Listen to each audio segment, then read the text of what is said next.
Hello, bienvenue sur le podcast Serviteur selon son cœur. J'espère que tu vas bien et si ce n'est pas le cas, sache que Dieu est fidèle. Aujourd'hui, nous aurons notre premier épisode intitulé « Jeûner pour pratiquer la justice de Dieu ». En lisant Ésaïe 58, j'ai été interpellée par le verset 2 qui dit « Tous les jours, ils me cherchent, ils veulent connaître mes voies ». Comme une nation qui aurait pratiqué la justice et n'aurait pas abandonné la loi de son Dieu. Il me demande des arrêts de justice, il désire l'approche de Dieu. Le chapitre 58 du livre d'Ésaïe est régulièrement cité pour enseigner aux chrétiens le jeûne qui plaît à Dieu. Mais en m'intéressant particulièrement au verset 2, je me suis rendu compte que le jeûne tel que présenté en Ésaïe 58 ne devrait pas être limité à une période de temps où on s'abstient de nourriture pour obtenir la faveur de Dieu, mais qu'il s'agissait d'un style de vie qui nous appelait à pratiquer la justice de Dieu au quotidien. Le chapitre 58 du livre d'Ésaïe s'accorde d'ailleurs avec Matthieu 6,33 qui dit « Cherchez premièrement le royaume et la justice de Dieu, et toutes ces choses vous seront données par-dessus. » Et le style de vie que met en avant Ésaïe 58 s'accorde avec le sermon de Jésus sur la montagne que l'on retrouve en Matthieu 5, 6 et 7. Ce n'est donc pas le jeûne qui nous rapproche de Dieu, mais plutôt la pratique de la justice. Ésaïe 59, versets 1 à 4 dira en ce sens que ce sont nos transgressions, notre injustice, qui mettent un mur de séparation entre nous et Dieu. Et notre Seigneur Jésus-Christ dira lui-même en Jean 14, verset 23, « Celui qui m'aime garde ma parole et mon Père l'aimera. Nous viendrons à lui et nous ferons notre demeure chez lui. » Alors, bien que ce soit la pratique de la justice qui nous rapproche de Dieu, le jeûne demeure néanmoins une arme puissante qui nous permet de crucifier notre chair, laissant ainsi Christ, par son esprit, manifester en nous et au travers de nous la justice de Dieu. Une pratique régulière du jeûne nous permettra de vivre les promesses mentionnées en Ézéchiel 36, versets 25 à 28 et en Ézéchiel 11, versets 18 à 20, selon lesquels nous deviendrons capables de suivre les prescriptions du Seigneur, de garder et de respecter ses commandements, de pratiquer la justice de Dieu. Mais l'accomplissement de cette promesse est soumis à une condition, le dépouillement. Ce dépouillement voulu par Dieu consiste à retirer du milieu de nous et dans nos cœurs toute monstruosité et toute pratique abominable. Et cela ne sera possible que si nous apprenons à soumettre notre chair par le jeûne. Le jeûne combiné à la méditation de la parole de Dieu et à la prière fervente.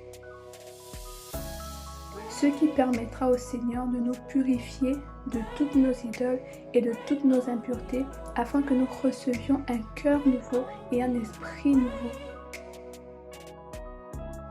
Ce qui nous rendra capables d'obéir au commandement de notre Seigneur. Pour aujourd'hui, je te proposerai de lire Ésaïe 58 et Matthieu 5, 6 et 7 pour faire une liste des actes de justice que Dieu nous recommande de pratiquer. Compare cette liste à ta manière de vivre et repens-toi sincèrement pour chacun de tes manquements. Plaide tes actions devant Dieu, c'est-à-dire confesse tes erreurs en lui expliquant les raisons et les raisonnements qui t'ont poussé à agir contrairement à la justice de Dieu. Demande pardon à Dieu sincèrement et décide de renoncer à pratiquer toute injustice.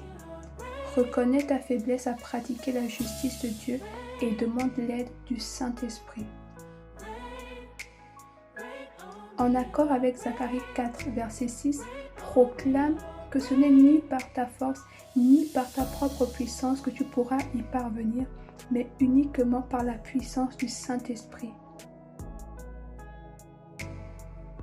Invite le Saint-Esprit à venir reprendre le règne dans ta vie. Déclare que tu acceptes de déposer tous tes fardeaux et toutes tes faiblesses aux pieds du Seigneur, afin de recevoir sur toi le joug du Saint-Esprit qui est doux et léger. Et là, tu recevras les instructions de ton Maître.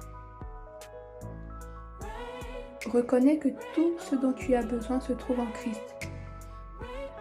La joie, la paix, la délivrance, la douceur, la sagesse, l'amour, la maîtrise de soi et j'en passe. Reconnais que tous les sentiments qui étaient en Christ sont en toi par son esprit qui habite en toi. Exprime au Saint-Esprit ton désir de ressembler à Christ, de marcher sur cette terre comme il a marché. Et demande au Saint-Esprit de t'aider à y arriver. Prie au nom puissant de Jésus que le Saint-Esprit brise le joug de tout ce qui t'empêche de te laisser conduire par lui. Renouvelle et proclame ton alliance en Jésus-Christ et finis en rendant d'abondantes actions de grâce à l'Éternel. Tu pourras réécouter cette partie pour en faire une prière, un soupir. Ne te fatigue pas de rechercher l'aide du Saint-Esprit. Appuie-toi en tout et pour tout sur le Saint-Esprit. Je vais prier pour toi. Seigneur Dieu Tout-Puissant, tu connais notre cœur, tu vois notre désir de te ressembler, Père. Tu vois nos efforts, Seigneur, mais nous reconnaissons encore aujourd'hui que nous ne pouvons pas y arriver sans l'aide de ton Esprit Saint. Nous reconnaissons encore aujourd'hui, Seigneur, que nous sommes faibles, que nous sommes imparfaits. Mais nous croyons que par ton Saint-Esprit, Seigneur, tu peux faire la différence dans notre vie. Seigneur, nous désirons nous soumettre à ton Esprit. Seigneur, nous désirons marcher à la lumière de tes Écritures. Seigneur, nous désirons être de bons serviteurs, de bons enfants. Seigneur, nous désirons faire ton plaisir et ta joie. Nous prions maintenant, Seigneur Dieu Tout-Puissant, que par ton Esprit, tu nous rendes capables, Seigneur, de faire ta volonté.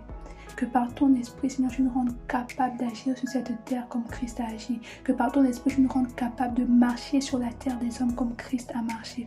Père, je prie que par ta grâce et par nos soupirs, tu nous rendes semblables à l'image de ton Fils.